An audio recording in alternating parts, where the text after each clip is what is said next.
We knew going into public school that there would be definite challenges with his reactivity and his overstimulation in that environment. Mm-hmm. And we had to balance that with this absolutely incredible intellect that he had. So he started reading prolifically when he was 3.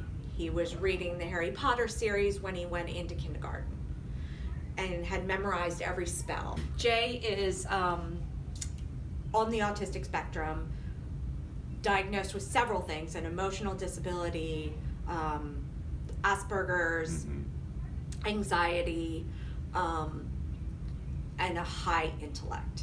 Third grade, he went into the advanced academics program.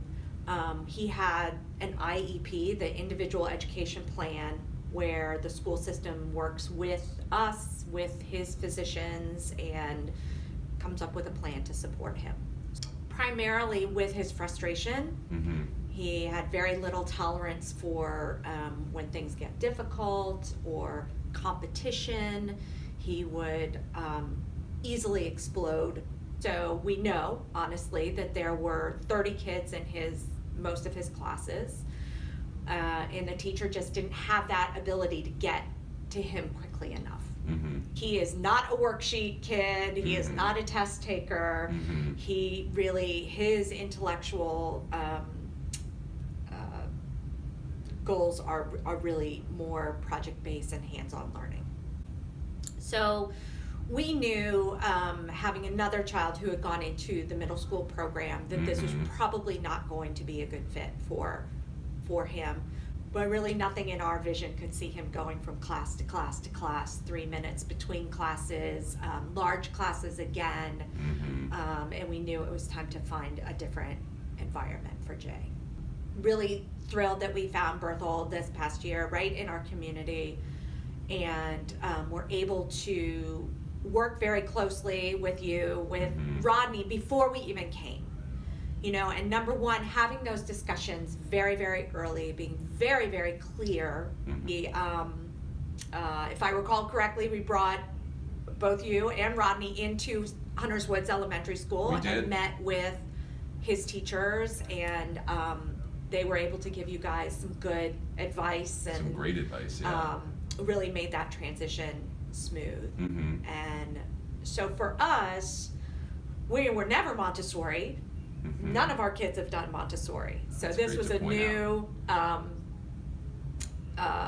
pedagogy for us. Yeah. Many of Jay's therapists, physicians had said he will really benefit from this mindfulness. Mm-hmm. Many had suggested yoga in Mhm. the past. Mm-hmm. And you just get busy, and we've just never been able to really pursue that outside of our normal daily 3 kids. And we were excited going in and had no idea how beneficial it would be Mm-hmm.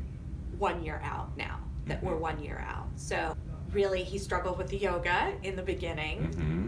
but he kept with it. Yeah. And I remember one turning point for us. I came home one day, and he was frustrated at home, and he sat on the couch and he said, "I'm just going to meditate." And he pulled it together, and it was sort of that period where we could then say to him, "Jay, why don't you go meditate?" Mm-hmm. He had developed this tool. Because he's doing it every day in this environment, it becomes ingrained. Mm-hmm. So even more so than had we been able to go out and find a yoga class once a week or twice a week for him. Having it here, having an environment and a consistent exposure to it Mm-hmm. was really important Yeah. for us. And then just being able to explore curricula, for him, building the computer. Mm-hmm. What a great experience. Growing the garden. So a lot of the things for us that are, and for 2E kids, twice exceptional kids, would be these life lessons, Right. the life learning, Mm-hmm. the field trips, the buying the metro ticket, the picking things in the garden, cleaning your vegetables, Mm-hmm. knowing how to cut a zucchini. Those types of things are, for a twice exceptional child, really critical life lessons. Yeah. And then, of course, the culmination was the trip to Rome. Mm-hmm. I mean, if you had asked me whether I would put Jay on an airplane Mm-hmm. without his parents, Right. go to Rome for 10 days, Mm-hmm. I would have said, you no. And yet, look back and you look at the full experience. What for Jay has changed has been the calm, the supportive environment here Mm-hmm. for a middle school experience, combined with that ability to really foster his intellectual growth Mm-hmm. through hands-on activities, and that intellectual growth complemented with the life skills.